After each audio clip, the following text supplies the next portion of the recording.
Hello friends, हमारे video में पुनः आप सभी लोगों का स्वागत है। दोस्तों, आज मैं आप लोगों को मिक्स नरेशन के कुछ बचे हुए रूल्सों के बारे में बताने जा रहा हूं। आज पूरे नियम को बताने के बाद आपको मैं एक मिक्स नरेशन के वाक्य का सॉल्यूशन आपको दूंगा। आइए दोस्तों, जो बचे हुए रूल्स हैं उसको देखते हैं। नोट में हमें एक बात ध्यान देनी है। नोट में यदि रिपोर्टेड स्पीच में एस शब्द आया हो, इस शब्द आया हो तो क्या किया जाता है? आया हो तो सेड टू क्रिया को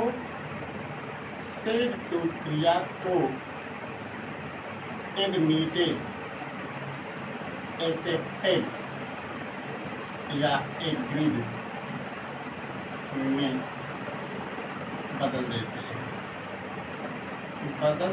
हैं।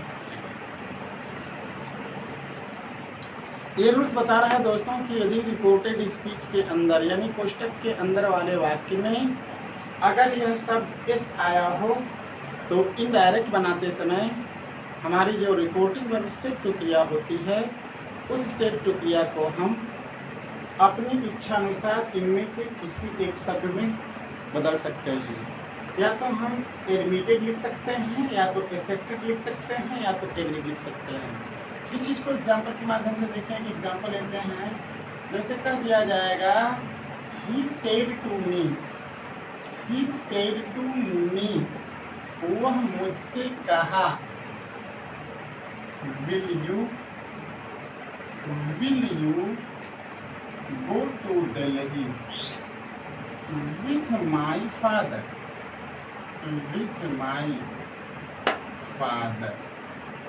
Will you go to Delhi with my father? I said, मैंने कहा, कामा इन्वर्टेड कामा एस। हाँ,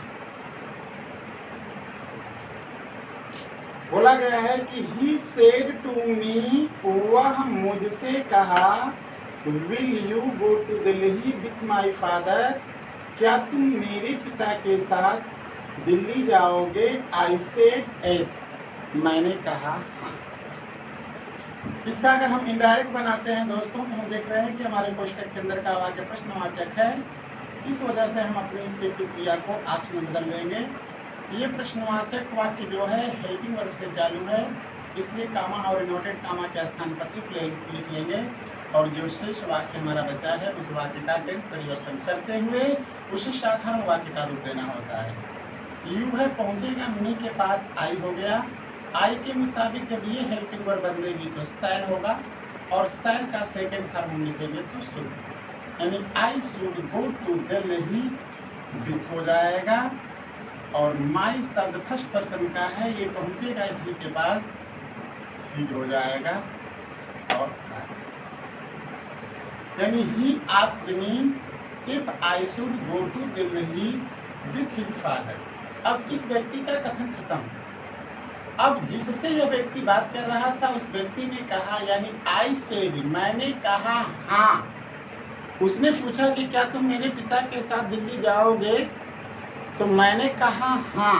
और उस मेरे हाँ के कहने का मतलब है वो केवल एक शब्द नहीं दोस्तों, बल्कि वह एक वाक्य है जिस वाक्य को हम फीलिंग कर सकते हैं, महसूस कर सकते हैं कि एस का मतलब क्या हुआ। एस का मतलब यही हुआ कि मैं उससे कहा कि मैं तुम्हारे पिता के साथ दिल्ली जाऊंगा। इस कंडीशन में आप करेंगे क्या?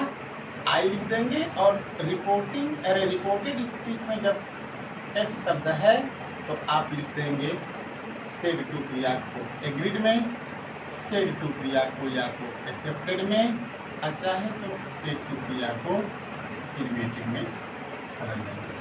अगर इस वाक्य को अगर नहीं लिखना चाहेंगे तो दूसरा वाक्य यही होगा कि यह जो ऊपर वाक्य बनाया गया है इसी वाक्य को जस का तस यहाँ पर क्या कर देना होगा, उतार देना होगा। उस कंडीशन में आई टोल्ड, अच्छा है I reply him that I should go to Delhi with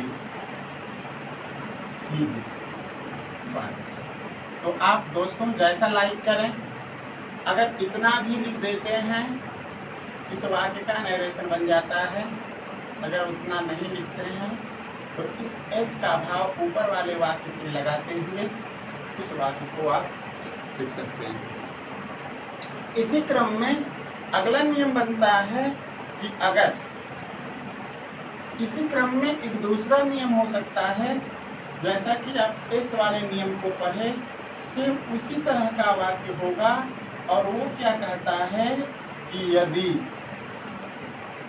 वो नियम कहता है कि यदि रिपोर्टेड स्पीच में नो शब्द आया हो, नो शब्द आया हो तो रिपोर्टिंग वर्ब को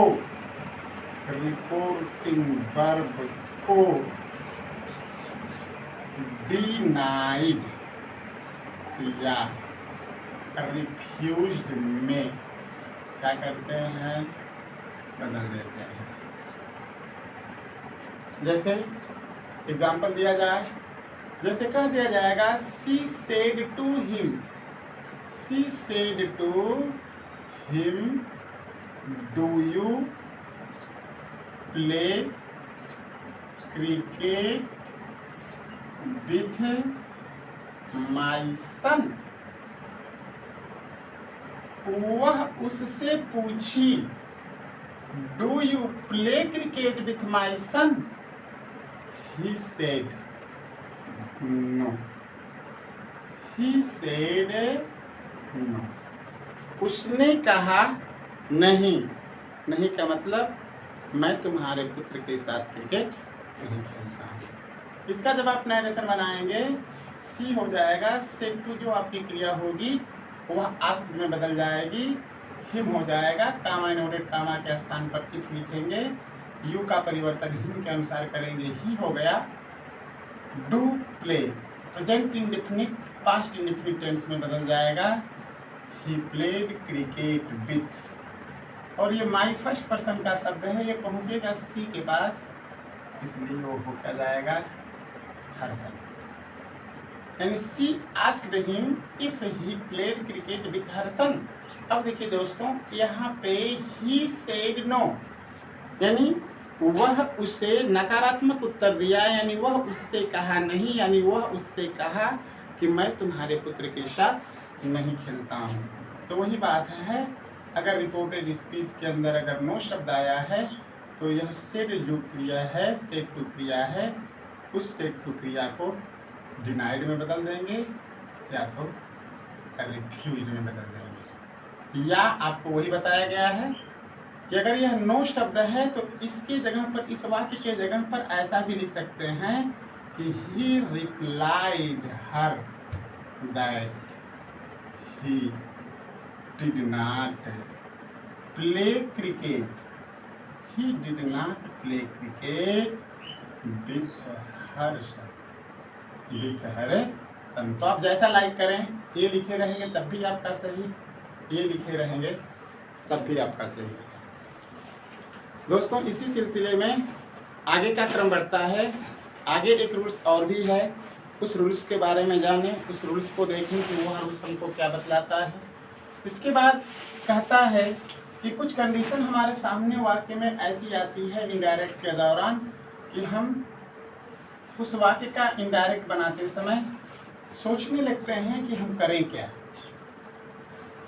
जैसे नोट में आपको दिमाग में रखना है, यदि रिपोर्टेड स्पीच में, यदि रिपोर्टेड स्पीच में योर आया हो तथा रिपोर्टिंग वर्ब के बाद, रिपोर्टिंग वर्ब के बाद कर्म न हो तो क्या करेंगे।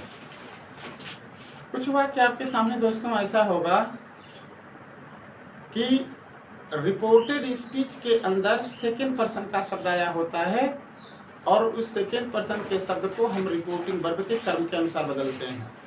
लेकिन बोला गया है कि यदि रिपोर्टेड स्पीच में यू योर आया हो और रिपोर्टिंग वर्ब के बाद कर्म न हो, जैसे I said you do not learn your lesson, you do not learn your lesson, full stop inverted comma close. अब देखिए दोस्तों, ये जो यू शब्द है और यह योर शब्द है, इसको बदलने के लिए जरूरत पड़ेगी कर्म की। यहाँ पर कर्म की जरूरत पड़ेगी और जबकि यहाँ पर कर्म हमारा नहीं है। अगर ऐसी कंडीशन अगर आपके सामने वाक्य में आती है तो आप इस सेड के बाद अपने से आप काल्पनिक कर्म को ही मान लेंगे और वो भी काल्पनिक कर्म आपका जो होना चाहिए वो थर्ड पर्सन का होना चाहिए। यानी हमने लिख दिया आई और ये वाक्य हमारा साधारण है और यहाँ पर हमने लिख दिया टोल्ड, और इस सेड के बाद जिस कर्म की हमने कल्पना किया है वह हिम भी हो सकता है, हर भी हो सकता है और देन भी हो सकता है, यानी ये थर्ड पर्सन का कर्म होना चाहिए। इनमें से आप किसी को एक को मानेंगे। ये हो गया आई टोल्ड हिम, और इसको हम कोष्टक के अंदर इसलिए बंद किए हैं दोस्तों क्योंकि ये हमारा काल्पनिक कर्म है। हमने ये हमको वाक्य में दिया नहीं गया था, हमने इस वाक्य को इस चीज़ को माना है, इसलिए इसको कोष्टक में दर्शा देते हैं कि हमने ये चीज़ अपने मन से लिया है और इसी के मुताबिक हम इन्वर्टेड कामा के अंदर आए हुए सेकेंड पर्सन के प्रोनाउन को चेंज करेंगे। अगर आप यहाँ पे अगर हिम को लिए होंगे तो इस कंडीशन में अगर हिम होगा तो कामा इन्वर्टेड कामा हटा करके दैट लगाएंगे और अब यह यू और यह योर दोनों अब इस हिम के अनुसार बदलेगा। तो जब हिम के अनुसार बदलेगा तो इसका हो जाएगा ही डिड नॉट लर्न और हिज लेसन। अगर इस हिम को न मान करके आप इस हर को अगर मानते हैं, अगर ऐसा लेते हैं ही टोल्ड, इसको न मान करके अगर इसको हर को कल्पना करते हैं तो हर के मुताबिक अगर यह बदलेगा तो that she did not learn, that she did not learn her lesson. अगर हर को ना मान करके अगर देम को मानते हैं तो दैट हो जाएगा और ये हो जाएगा they did not learn their lesson. दोस्तों आपको ये ध्यान देना है कि अगर ऐसी कंडीशन आती है इस सेड के बाद कोई कर्म न हो और कोष्टक के अंदर अगर सेकेंड पर्सन का प्रोनाउन आया हो तो इन दोनों को बदलने के लिए हमें कर्म की जरूरत पड़ेगी। अगर कर्म न हो तो हम काल्पनिक रूप से कोई भी कर्म मान लेते हैं थर्ड पर्सन का और उसी के अनुसार हम उस चीज़ को क्या कर देते हैं, बदल देते हैं। इस प्रकार से दोस्तों मैंने आप लोगों को मिक्स नरेशन के सारे रूल्स बताए, लेकिन मैं अपने अगले वीडियो में आप लोगों को इन सारे रूल्सों का मिक्सर पढ़ाऊंगा। मिक्सर के कहने का आशा ये है कि हम एक ऐसा एग्जाम्पल लिखेंगे जिस एग्जाम्पल में इन सारे रूल्सों की ज़रूरत पड़ेगी। इसलिए आपको ध्यान रखना है कि इन सारे रूल्सों को आप भली भांति याद कर लेंगे, क्योंकि जब मैं अपने अगले वीडियो में आपके सामने कुछ बताऊं तो मेरी बताई हुई हर बात आपके दिमाग में बैठे कि हाँ क्या पढ़ाया जा रहा है आपको। ठीक है दोस्तों, आज इसी के साथ मैं अपना वीडियो समाप्त करता हूँ। पुनः आपको अगले वीडियो के साथ आपके सामने प्रस्तुत होऊंगा और अपने अगले वीडियो में आपको मैं मिक्स नरेशन पढ़ाऊंगा और उस मिक्स नरेशन के रूल्स को बताया जाएगा केवल, उदाहरणों को केवल दिया जाएगा, क्योंकि मैंने रूल्स आपको ऑलरेडी सब कुछ बता दिया। अब उस चीज़ को हमें पढ़ना है कि इन सारे रूल्सों को एक साथ हम कैसे अप्लाई करते हैं।